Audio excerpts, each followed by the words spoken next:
Exodus 11. Then the Lord said to Moses, I will strike Pharaoh and the land of Egypt with one more blow.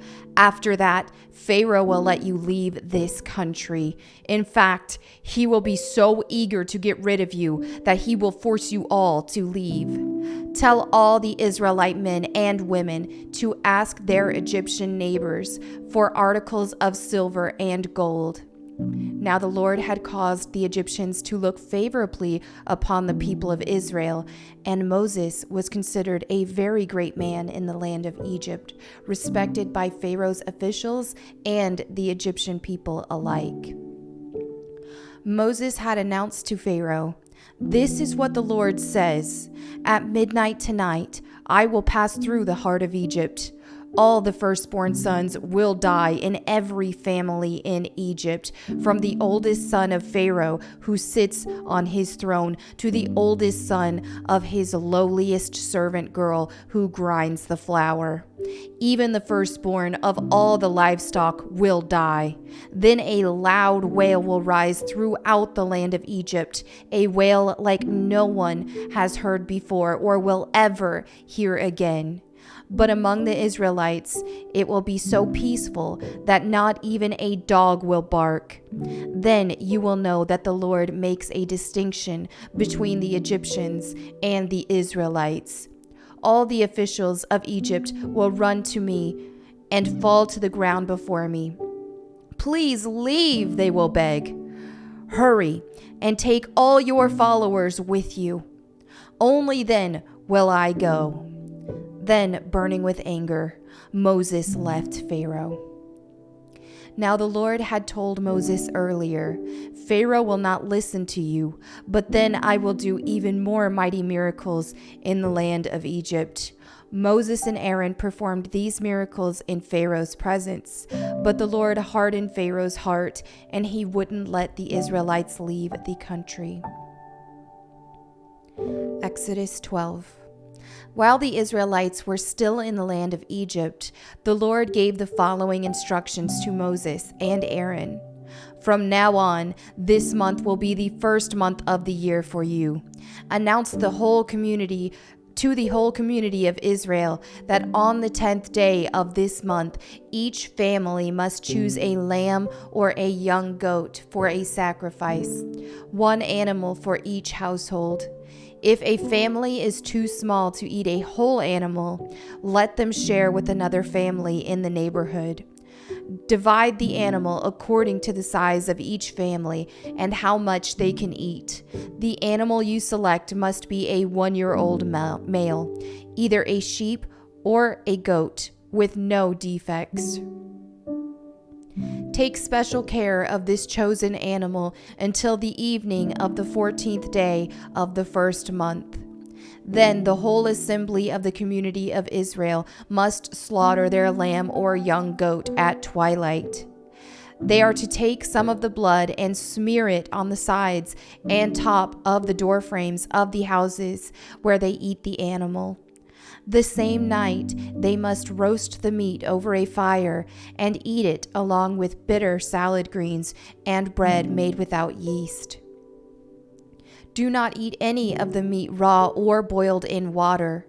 The whole animal, including the head, legs, and internal organs, must be roasted over a fire. Do not leave any of it until the next morning. Burn whatever is not eaten before morning. These are your instructions for eating this meal. Be fully dressed, wear your sandals, and carry your walking stick in your hand. Eat the meal with urgency, for this is the Lord's Passover. On that night I will pass through the land of Egypt and strike down every firstborn son and firstborn male animal in the land of Egypt. I will execute judgment against all the gods of Egypt, for I am the Lord. But the blood on your doorpost will serve as a sign, marking the houses where you are staying. When I see the blood, I will pass over you. This plague of death will not touch you when I strike the land of Egypt. This is a day to remember. Each year, from generation to generation, you must celebrate it as a special festival to the Lord. This is a law for all time. For 7 days the bread you must eat be made without yeast.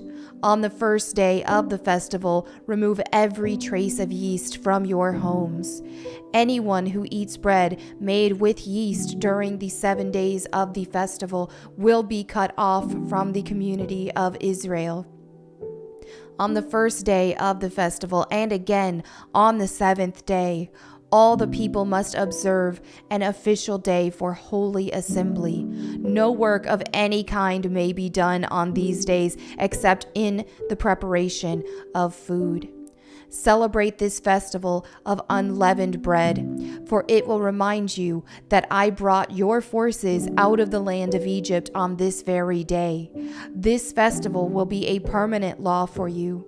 Celebrate this day from generation to generation. The bread you eat must be made without yeast from the evening of the 14th day of the first month until the evening of the 21st day of that month. During those 7 days, there must be no trace of yeast in your homes. Anyone who eats anything made with yeast during this week will be cut off from the community of Israel. These regulations apply both to the foreigners living among you and to the native-born Israelites. During those days, you must not eat anything made with yeast. Wherever you live, eat only bread made without yeast. Then Moses called all the elders of Israel together and said to them, "Go, pick out a lamb or young goat for each of your families, and slaughter the Passover animal. Drain the blood into a basin. Then take a bundle of hyssop branches and dip it into the blood. Brush the hyssop across the top and sides of the door frames of your houses, and no one may go out through the door until morning, for the Lord will pass through the land to strike down the Egyptians. But when he sees the blood on the top and sides of the door frame, the Lord will pass over your home. He will not permit his death angel to enter your house and strike you down." Remember, these instructions are a permanent law that you and your descendants must observe forever. When you enter the land the Lord has promised to give you, you will continue to observe this ceremony. Then your children will ask, "What does this ceremony mean?" And you will reply, "It is the Passover sacrifice to the Lord, for he passed over the houses of the Israelites in Egypt. And though he struck the Egyptians, he spared our families." When Moses had finished speaking, all the people bowed down to the ground and worshipped. So the people of Israel did just as the Lord had commanded through Moses and Aaron.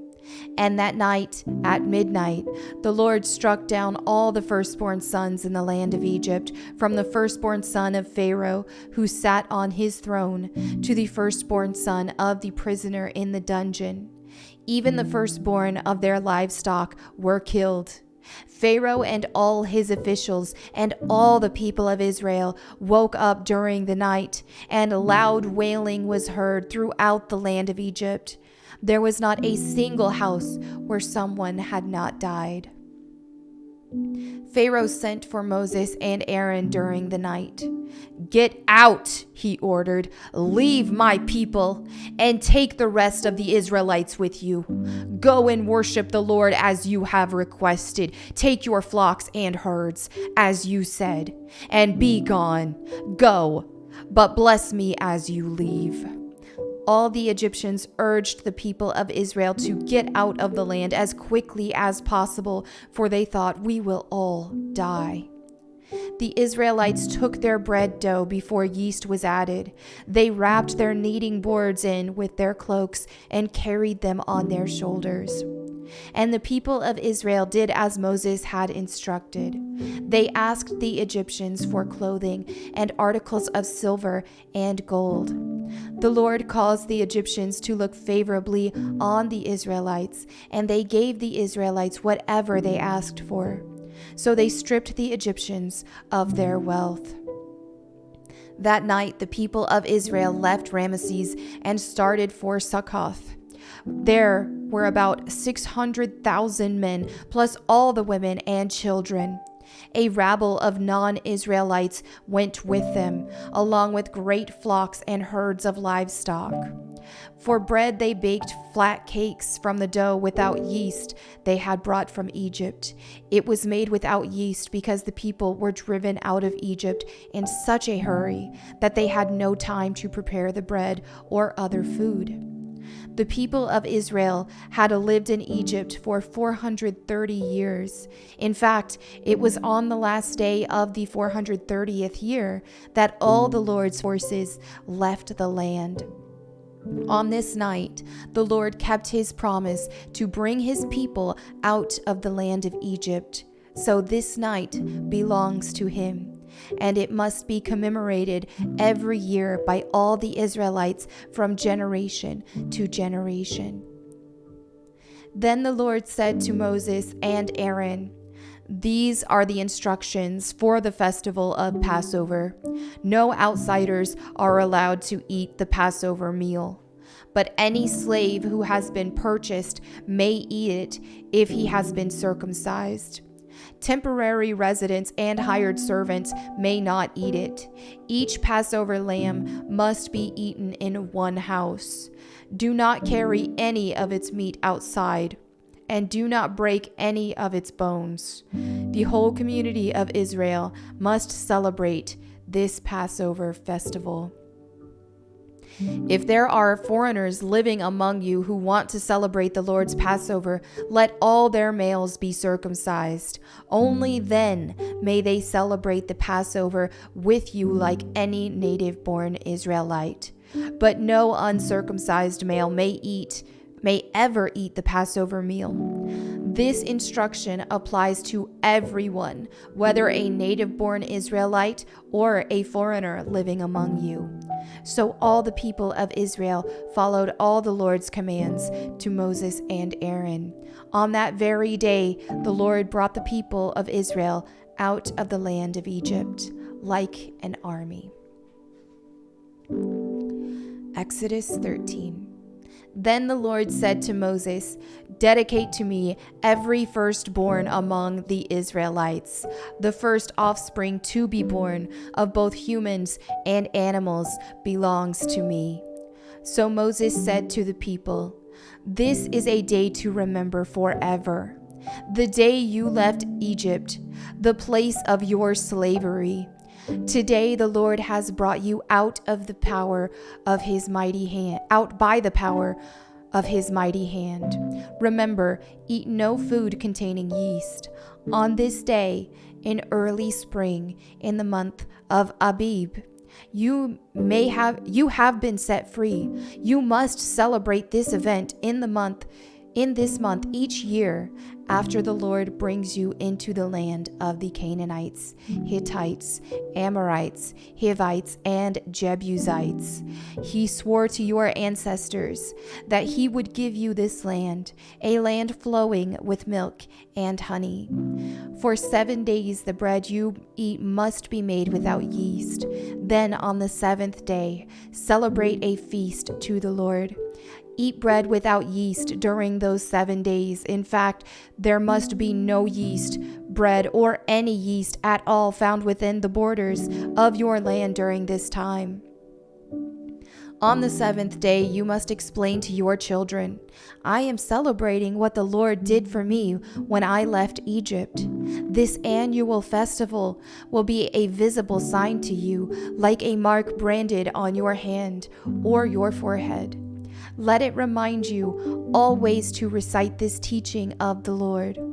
With a strong hand, the Lord rescued you from Egypt. So observe the decree of this festival at the appointed time each year. This is what you must do when the Lord fulfills the promise he swore to you and your ancestors, when he gives you the land where the Canaanites now live. You must present all firstborn sons and firstborn male animals to the Lord, for they belong to him. A firstborn donkey may be bought back from the Lord by presenting a lamb or young goat in its place. But if you do not buy it back, you must break its neck. However, you must buy back every firstborn son. And in the future, your children will ask you, "What does all this mean?" Then you will tell them, "With the power of his mighty hand, the Lord brought us out of Egypt, the place of our slavery. Pharaoh stubbornly refused to let us go. So the Lord killed all the firstborn males throughout the land of Egypt, both the people and animals. That is why I now sacrifice all the firstborn males to the Lord, except that the firstborn sons are always bought back. This ceremony will be like a mark branded on your hand and your forehead. It is a reminder that the power of the Lord's mighty hand brought us out of Egypt." When Pharaoh finally let the people go, God did not lead them along the main road that runs through the Philistine territory. Even though that was the shortest route to the promised land, God said, if the people are faced with a battle, they might change their minds and return to Egypt. So God led them in a roundabout way through the wilderness toward the Red Sea. Thus the Israelites left Egypt like an army ready for battle. Moses took the bones of Joseph with him, for Joseph had made the sons of Israel swear to do this. He said, "God will certainly come to help you. When he does, you must take my bones with you from this place." The Israelites left Succoth and camped at Etham on the edge of the wilderness. The Lord went ahead of them. He guided them during the day with a pillar of cloud, and he provided light at night with a pillar of fire. This allowed them to travel by day or by night, and the Lord did not remove the pillar of cloud or pillar of fire from its place in front of the people. Exodus 14. Then the Lord gave these instructions to Moses. Order the Israelites to turn back and camp by Pi-hahiroth, between Migdol and the sea. Camp there along the shore, across from Baal-zephon. Then Pharaoh will think, the Israelites are confused. They are trapped in the wilderness. And once again I will harden Pharaoh's heart, and he will chase after you. I have planned this in order to display my glory through Pharaoh and his whole army. After this, the Egyptians will know that I am the Lord. So the Israelites camped there as they were told. When word reached the king of Egypt that the Israelites had fled, Pharaoh and his officials changed their minds. "What have we done, letting all those Israelite slaves get away?" they asked. So Pharaoh harnessed his chariot and called up his troops. He took with him 600 of Egypt's best chariots, along with the rest of the chariots of Egypt, each with its commander.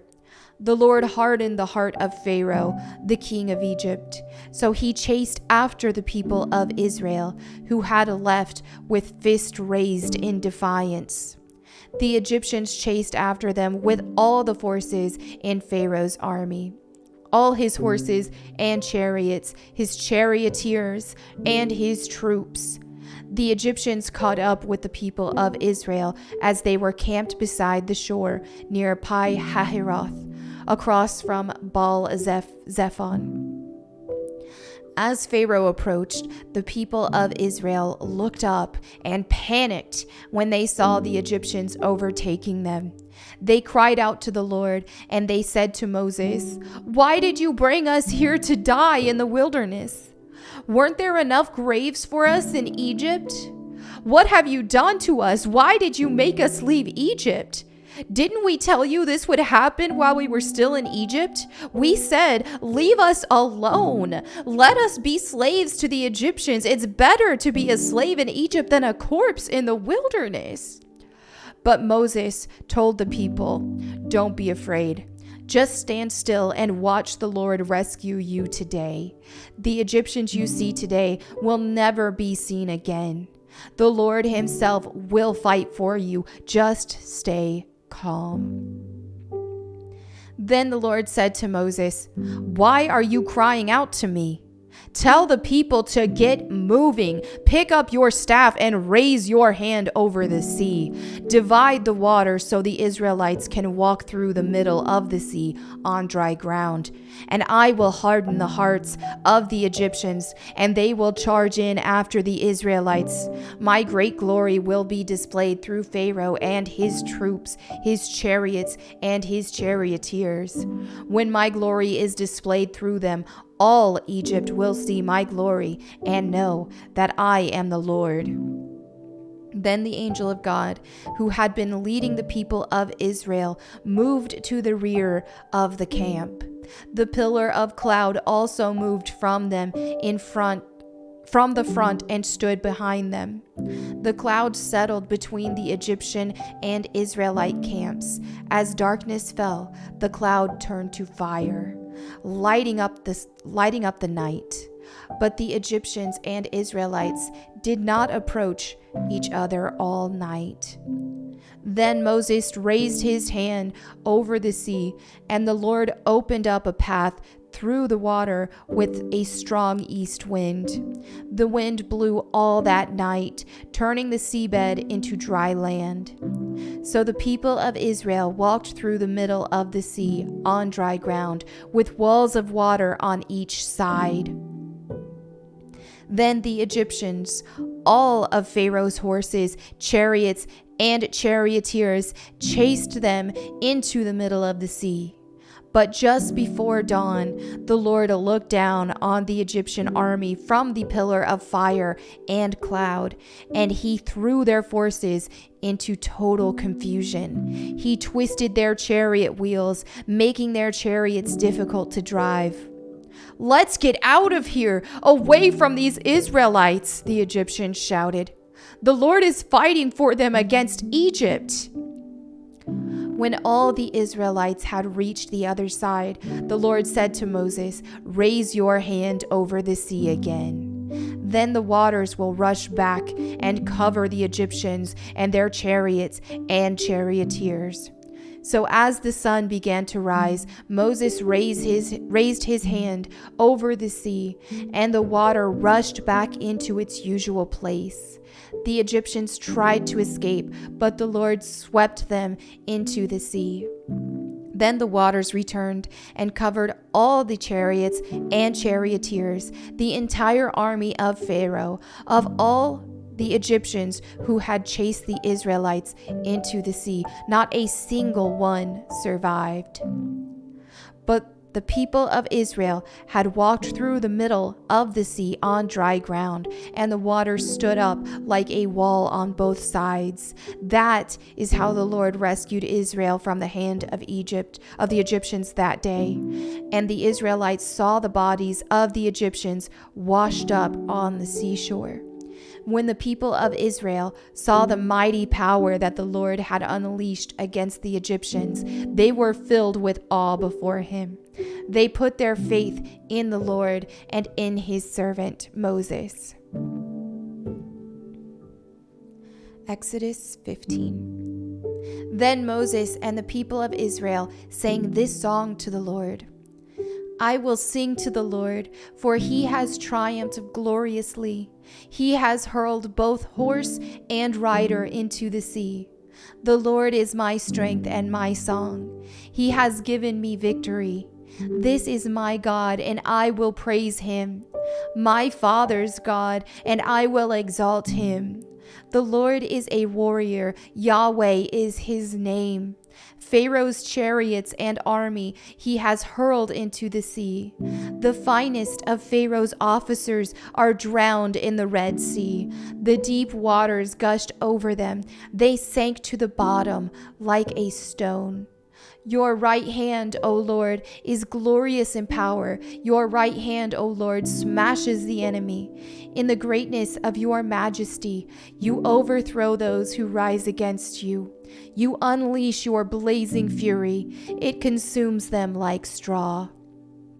At the blast of your breath, the waters piled up. The surging waters stood straight up like a wall. In the heart of the sea, the deep waters became hard.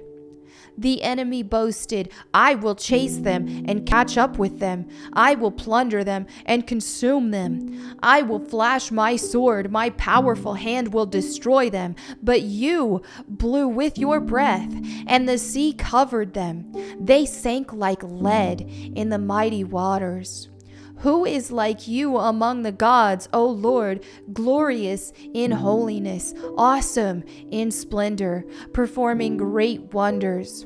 You raised your right hand, and the earth swallowed our enemies. With your unfailing love, you led the people you have redeemed. In your might, you guide them to your sacred home. The peoples hear and tremble. Anguish grips those who live in Philistia. The leaders of Edom are terrified. The nobles of Moab tremble. All who live in Canaan melt away. Terror and dread fall upon them. The power of your arm makes them lifeless as stone, until your people pass by, O Lord, until the people you purchased passed by. You will bring them and plant them on your own mountain, the place, O Lord, reserved for your own dwelling, the sanctuary, O Lord, that your hands have established. The Lord will reign forever and ever. When Pharaoh's horses, chariots, and charioteers rushed into the sea, the Lord brought the water crashing down on them. But the people of Israel had walked through the middle of the sea on dry ground. Then Miriam the prophet, Aaron's sister, took a tambourine and led all the women as they played their tambourines and danced. And Miriam sang this song: Sing to the Lord, for he has triumphed gloriously. He has hurled both horse and rider into the sea. Then Moses led the people of Israel away from the Red Sea, and they moved out into the desert of Shur. They traveled in this desert for 3 days without finding any water. When they came to the oasis of Marah, the water was too bitter to drink. So they called the place Marah, which means bitter. Then the people complained and turned against Moses. What are we going to drink? They demanded.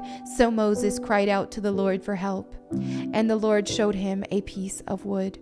Moses threw it into the water, and this made the water good to drink. It was there at Marah that the Lord set before them the following decree as a standard to test their faithfulness to him. He said, If you will listen carefully to the voice of the Lord your God and do what is right in his sight, obeying his commands and keeping all his decrees, then I will not make you suffer any of the diseases I sent on the Egyptians, for I am the Lord who heals you. After leaving Marah, the Israelites traveled on to the oasis of Elim, where they found 12 springs and 70 palm trees.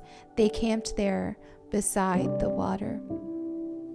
And there you have it for today's reading. Thank you so much for fellowshipping with me. If you want to leave any prayer requests in the comments below, even if it's an unspoken request that you don't want to go into a description about, feel free to do that. I have my prayer leaders and community who check the comments and put the prayer request in our Discord server, and you're also welcome to join that. You can check link on my link tree at linktree/Melonie Mac. So thank you again. I will see you next time. Bye.